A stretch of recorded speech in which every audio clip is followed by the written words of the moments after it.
all these breads. The feds can have some, the state can have some, the NBA can have some too. So this is great.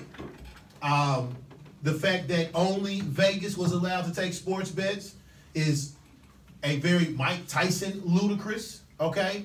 If you've seen stories about the fall of Atlantic City, which is basically where this started out, former New Jersey Governor Chris Christie basically sued the feds to, get this case popping. And part of his reasoning was Atlantic City. Atlantic City has taken a beating as casinos have closed and others have opened up in, better locations. But a lot of people who are prominent in the gambling game agree that, the economic boom. Y'all care to guess how much money was only sports wagered in Vegas last year? Care to guess? $40 million. No. Way low. I'm gonna say it's around about 10 or 15,000. Super way low. That was lower than Mookie's. You. $1 million. $37 billion were wagered on U.S. sports in Vegas last year. $200 million alone leaves Texas to all the bordering states, just to play some slots. What's WinStar from here? 35 minutes? 45 minutes? About an hour. About an hour? So basically driving to TCU from my crib is the equivalent of driving to WinStar. So that's a nothing trip for a lot of people. But I am in the room with 4 sports moms. We'll include old boy over here in the other room. These mismatched labels. Give me your thoughts. Is it now time for most sports talk to eliminate the DraftKings account and start betting like actual dollars on over-unders? Buyer. I like this a whole lot. And also seeing how you was mentioning about Atlantic City and things like that, how they was losing money and they want to be a part of it. They are the ones that are going to start this off. And I'm pretty sure other states are going to start this off as well and continue to join the fold. I think this is great because now it gets to the point where, the one thing that I was reading about this and I'm more intrigued about is the live betting. I think the live betting is gonna be insane because just think you can with golf court, with golf tournaments and things like that now. Just don't bet on that next Lonzo jumper, right? Yeah, just don't bet right. Hey, Mook. Don't bet on that Bismack Biyombo free throw. Yeah. Don't bet on anybody in Orlando shooting a jumper outside the paint. Yeah, live betting is gonna be insane, Dave, because just like if it started right now at this Rockets game, this Rockets and Warriors game. All the live betting going on, they looking at this phone right now. I'm trying to get what the line is and the over-under. Matter of fact, look at the line is over-under prop bets. Them prop bets is going to be insane because right now, if live betting was going on since it's now legalized, if it was legalized in Texas, right now we can bet on will Curry's first shot be a 3-pointer, will KD's first shot will be a jump off the high post. Who's going to get a technical foul first? Will JaVale McGee get a personal foul before a shot in the basket? All of that. Go ahead, Dave. Real quick, betting line for tonight's game. Rockets, 1.5-point favorite, over under 204.5. Chris, chime in on this real quick. What would you do in this particular situation? Well, bet the Rockets, bet the over-under to do both, check a parlay. I think you bet on you always take a team that's the underdog. Because the thing is this, especially in this situation with the Warriors. Now, obviously, the Rockets are favored for obvious reasons, being at home. But my thing is, Golden State. Yeah. Sit down. You heard over there? But you'll be a fool to not take Golden State just for 1 point. Because if they beat them by 2 points, you're a rich man. Yep. And as I'm learning, watching a lot of fights, bet the underdog. Okay? Yeah. I mean, that's how we're going to make money. I think this is a boon for the economy. We're going to start in actual betting parlors, okay? And pretty soon we will get to the mobile part of it. I mean, look, we all have DraftKings accounts, okay? We have all failed miserably, used lots of coin on said DraftKings, and there is nothing about that that doesn't say gambling. The only difference now is you're going to be betting on actual performances. So you could bet, we're watching Royals and who the hell is Tampa Royals? Thank you. Rays, Tampa Rays, okay? And I'm sure there is some sort of parlay from, Salvador Perez's over-under on hits versus Curry steals. So you're going to be able to bet on all of that. And as a follower of European soccer, they gamble heavy so much that gambling companies sponsor a lot of the soccer clubs. So when you see 1-2-3 Bet on the front of a soccer shirt, that is a betting company investing in, in a professional soccer team. So all this nonsense about the integrity of the sport, think about the cheapest Mav that gets the most playing time. Do you think? Like a Dwight Powell.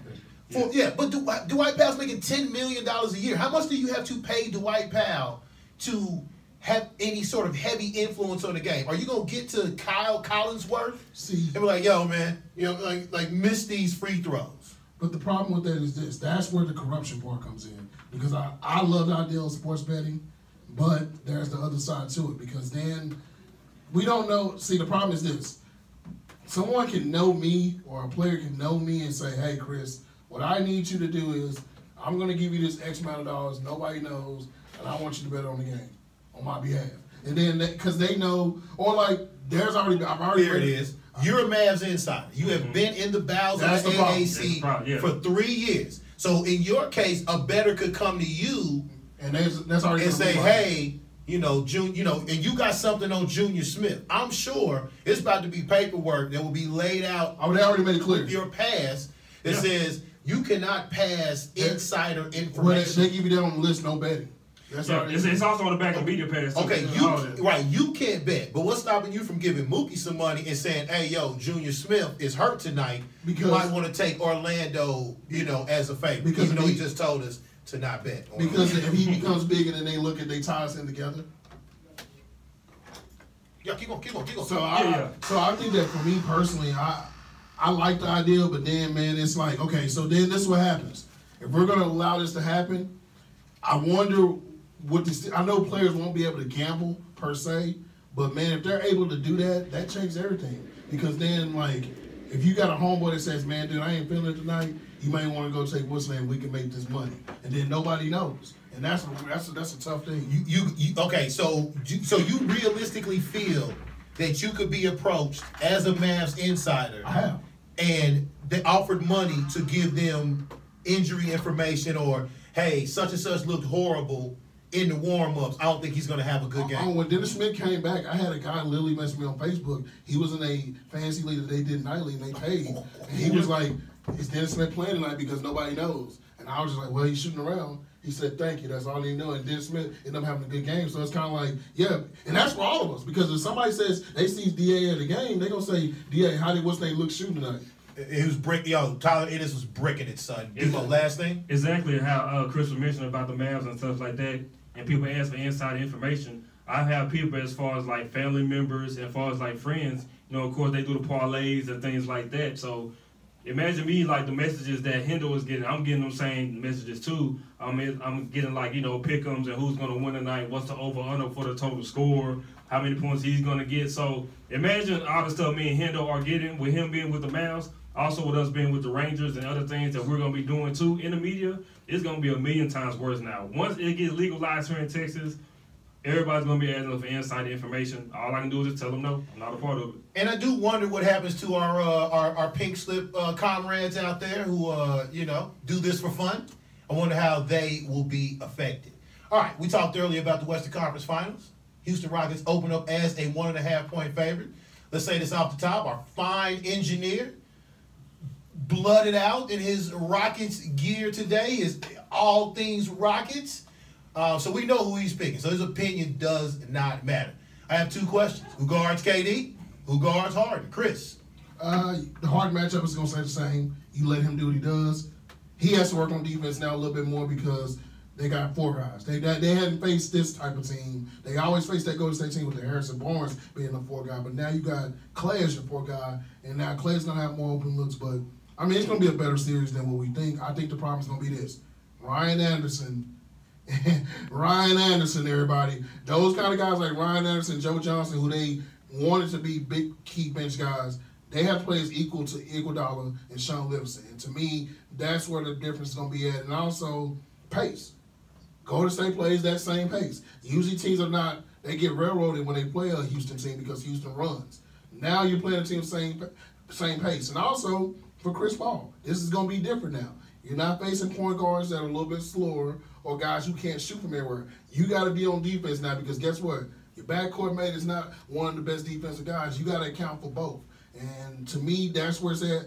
But I did tell people this year, if one guy could make a difference on that team, and you asked about KD, the one matchup that KD does struggle with his height is that he faces smaller guys like P.J. Tucker who get under him, just like Steven Jackson did to Bruce Bowen. He does that. But to me, forget all the players, this comes down to one thing. D'Antoni versus Curry. Will D'Antoni have the D and enough D to overcome a Warriors team that I think you make a fantastic point about pace? The Dubs picking up, playing the Pelicans in the second round. I think it helped them tremendously in terms of playing faster, especially after playing the Spurs. Bimo, who guards KD? Who guards Harden? And on each team, how many defenders are you going to throw at each star player? As far as like defenders, who's going to primarily guard KD? I think that's going to be Trevor Ariza. He will have that, or it may be PJ Tucker, because it's going to be a way they're going to figure out on the switch. And I say with KD and with Harden, it's going to be a situation where it's going to be at least 2 to 3 guys guarding them off top. And as far as Harden goes, I think who's going to be guarding Harden may be a Iguodala, or maybe it's going to be Klay Thompson off the top first. And then after that, it may be Iguodala. So it's going to be 2 or 3 people guarding those 2 guys regardless. I think it's going to be an interesting matchup to see, especially with Harden. But I think Harden and Klay is going to be the most interesting matchup. With KD, same thing with what Hendo said. Is he going to be running out there to the three-point line and guarding those shooters out there? Because it's going to be a point where, like I said, they're going to be undercutting those screens. And Harden may be doing a drive and kick deal. Same thing with CP3 as he tries to crowd the paint and dribble in the paint and show his patented mid-range jump shot. KD's going to have to do a lot of moving around. And so I don't think that may be it as far as going to him. But I tell you this, he'd probably be happy as hell if he's going to be maybe switch on Clint Capella if he's not going for an alley-oop, which I think Clint is going to be the main focus for this team, because don't be surprised if you see Clint on his switch go out there and guard KD. I don't think that's not a problem, but he can just drive around him. But I think Clint Capella is going to be a main focus to this team. I mean, just like they did with the Pelicans, they had Draymond starting at the 5. I won't be surprised if Kerr do the same thing and make Clint Capella get out that paint, because he's a great shot blocker. I think we're going to be seeing that a whole lot. So we will be seeing Clint outside the paint, maybe going KD at the high post if we get to a situation where they do the double screens and see KD getting ready for the high post and CP3 is on them. And then, of course, they may collapse and help CP3 out. But, man, it's going to be an interesting series, man. I can't wait to see, just by defense alone, and what D'Antoni is going to do with his defensive matchups, because you have 5 players on the court that can possibly shoot from inside and outside and constantly move. They're not just standing there at the three-point line like you have in his Houston offense, where you have a drive and kick deal almost every position that you have. Well said, Ben. Okay, who we got? Chris? Fine. Is it going 6 or 7? It's going 5. It's going 5. All right. 5. Yeah. Stay there. Stay there. You stay there. Byron? Warriors in 6. Mook? Warriors in 6. Yeah, I got Dubs in 6 or 7. I just think too much firepower. And when the matchup on KD is, to me, is the most important, okay? I thought he feasted on the matchup with Jrue Holiday. I think he has a different offensive attack against the P.J. Tucker or Luke or even a Trevor Ariza. And I think Chris's point, I think both of y'all points about P.J. Tucker guarding KD will provide them with their best matchup. I also think that KD and Draymond's defense have been vastly underrated in these playoffs. And whatever Clint Capella does as a rim protector, I think can be nullified by KD. Golden State cannot get caught up in the Harden trick game. Curry's already talked about can't do a lot of reaching when it comes to Harden, so they must stay disciplined on defense, And I do think the Dubs got a little more horsepower and a little more staying power. Last thing, Chris. I'm gonna say this real fast. Once again, if KD has a bad night, Klay has a bad night, Steph has a bad night, they got Draymond. If Chris Paul has a bad night, you still got Harden. But if both of them have a bad night, those are your equal creators. Nobody else on that team can create a shot. And that is my only concern with that team. Other than that, they have a big chance to do it, but, man, you can't create a shot. And that was the issue when Chris Paul was out. When James Harden sat the bench, that team struggled.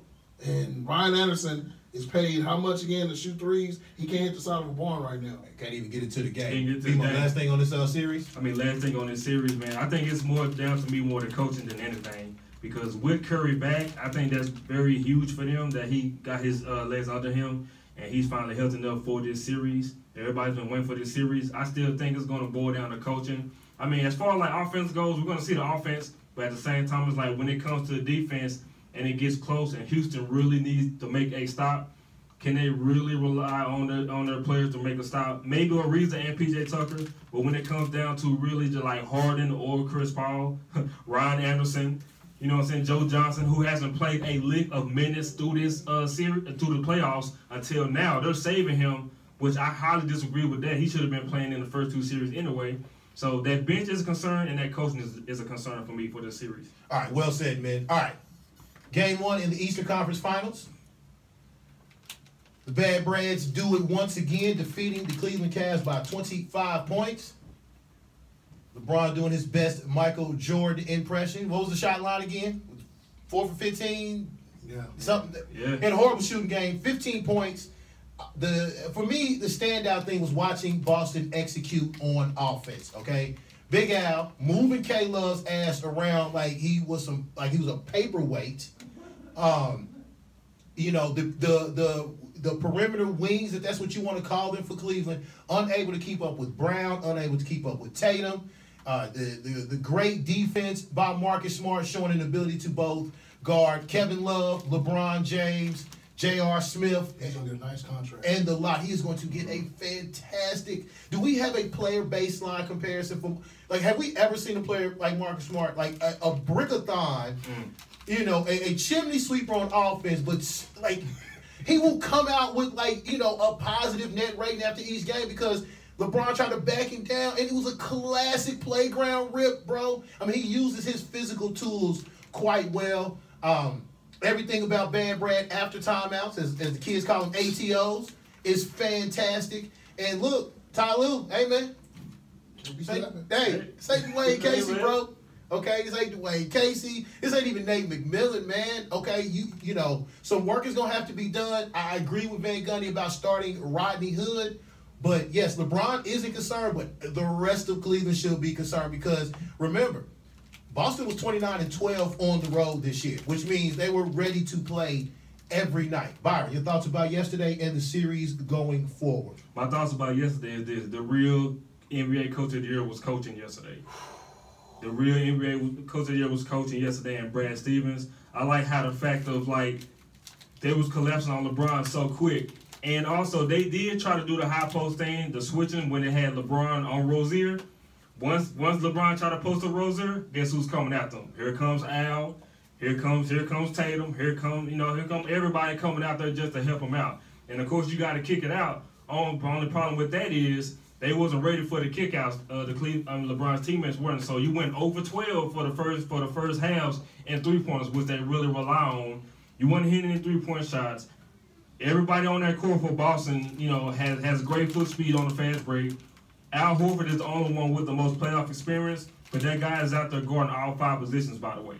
He doesn't mind switching. He doesn't mind going out there outside 3-point line to guard players. Hell, on offense, he's out there shooting threes and hitting him. He down there went on his own run the first couple of minutes of the first quarter by himself. Once it got to it was 29 to 8 or something like that in the first quarter, it was pretty much a wrap after that. LeBron couldn't do anything. The little fadeaways he was doing, it wasn't even going on. You had Al Horford on him and Morris on him, which I thought that was amazing. Even when that wasn't happening off the double screens with the quote-unquote air quotes plays that Ty Lue was trying to run, to try to free LeBron and get to the basket, that wasn't happening. A pimp slap-esque block on Kevin Love from Jaylen Brown. I thought that was amazing. I mean, him going down court and scoring right after that defensive stop. I mean, the whole team in general was amazing. Everything went right for Brad Stevens because I looked at it like this. Horford is the main guy, of course. But at the same time, you have at least 4 two-way players on that court, Dave. And that's how he set it up perfectly. I mean, you had Baines, you had Rozier, but they were still a factor in that game, especially defensive purposes. I mean, LeBron had a bad game. Of course, all great players have bad games. The only thing I see about it like this, Dave, Big Branch is going to keep the foot on the necks of them. All I'm waiting to see is what Ty Lue is going to do for a response, because we know how his coaching is, and we know how he does with that. So either he better do something else. I may agree with you with Rodney Hood, but at the same time, we did ask Dave, like, who's he going to guard out there? Because you want to go out there and put up shots, and like he was putting up a whole bunch of shots out there. I guess he's trying to make up for like not playing in the second round. But as you gotta play defense too, bro. Everybody out there got to be two-way players on that Cleveland team. It can't just be one guy. Boston has that in a 7-man rotation. So I'm gonna be surprised to see what Lue comes out in game 2. Chris, what the hell is Ty Lue supposed to do for the rest of this series? Nothing, and I think the thing that we need to get clear about the Boston Celtics, let's not act like that team didn't have 5 first-round picks in the starting lineup either. True. I think we forget he's coached a team full of first-rounders. Credit to Danny Ainge. All those trades, Jaylen Brown and Jason Tatum right now should be Brooklyn Nets right now. But they made a trade and they risked their franchise, and that's what happened. So let's not act like he's just coaching a whole bunch of bums. I'm sorry, Al Horford, if you pull up his resume, guess what? He's pretty much eligible to be a Hall of Fame basketball player by most standards. Jason Tatum, he is a draft lottery pick. Jaylen Brown, draft lottery pick. Terry Rozier was the point guard, All-American point guard of the nation. Let's not forget. Then, of course, you can say, well, there's no Kyrie and stuff. So I think we need to put that a little bit off because they got talent. That's not the problem. We just worried about the fact that they didn't have the guy. And when you have a coach like that, you don't need the guy. You just need everybody to play equal and be good at what they do. So I think that's one thing. But for me, it's always game one. I think that this is what happens when you sweep someone and you ain't played almost in a week, and Boston just came off a night of playing. That's what happened. And I think that was worst case scenario for them. And Cleveland, they'll bounce back. There's no panic. Even if they go down 2-0, there's no panic because to me, attrition plays a part in that. They have to go to Cleveland when those young guys have to go to Cleveland. Now, Al Horford, he's done this before, but those other kids haven't done that. And like I said, it really took LeBron having an awful night and nobody doing anything else for that to happen. Kevin Love has to step up. I think the guy that needs to, you need to get guys involved. I know you want Rodney Hood involved, but he has to bring it on the defensive end too. He has to rebound, Jaylen Brown. They have to figure out what they're going to do because I think the issue with the Cleveland team is they're slow. If you look at the pace of the game, Jay Tatum cannot quote one play, ISO somebody, and that dude went flying when he crossed him over. And it looked like he shouldn't have been guarding, but that's what happens when you got 6'7", 6'8" wing players that can dribble up court. So for me, it's not about, I think what the Cleveland Cavaliers need to do, they need to have a more efficient offense. You know what they looked like yesterday? They looked like the Oklahoma City Thunder when they had Westbrook. It was like LeBron was Westbrook, everybody else got out the way, and nobody else could do nothing. So to me, that has to change. For me, I said the series would go 6. I had Cleveland in 6. I didn't think Cleveland could win a game in Boston. I also thought that they would have to win in Cleveland, and I thought that if they stole one in Cleveland, it was over. Or in Boston, it was over game 1, but Boston did what they were supposed to. This is the number 1 team in the East. I think we're underestimating that team because they don't have Kyrie. And personally, I'm going to say it for the day off the record. Kyrie Irving is gone, as far as I'm concerned.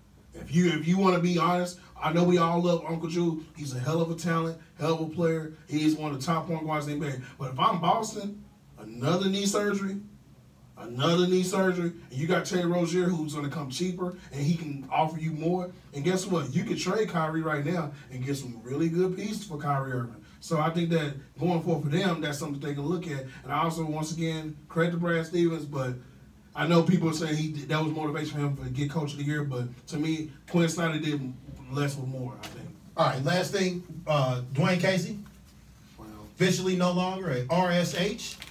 BMO, I see that your boy Coach Bud is now in the running to be in RSH, also being pursued by the Milwaukee Bucks. What the hell? Where is Stackhouse? No. Where is Stackhouse? And where's Adrian Griffin? Okay, where they at? I mean, listen, I'm serious. I don't want to see Coach Bud being recycled. Okay, I'm good with that. Unbelievable. I want to see assistant coaches that been sitting on that front row. Maybe some that been sitting on the second row get their shot. I don't want to see Mochiz. I'm good with Mochiz. I'm good with that. I think Bud, now, Dwayne Casey may not have a strong case, but Bud has a strong, because the thing with Bud was this. He got put into an automatic, turnover, or a haul. Which is basically, he went from a year winning 60 games with all that talent on that team. So, well, they pretty much just wiped out the team. He had Dennis Schroeder as his best player. Okay. And to me, I think that was unfair for him. But yeah, Dwayne Casey, yeah, bro. You know, I think the person that needs to be in line right behind him, unfortunately, is Terry Stotts. Why is Terry Stotts haven't been making that call yet? They might need a roster overhaul, but we'll get to more of that. Let's take a break. When we return, we will get to the news and notes section. Again, you dumbasses, why are you stealing bulk food? Bulk. Also, some team trivia. Mo Sports Talk on theafterparty.com. Sir.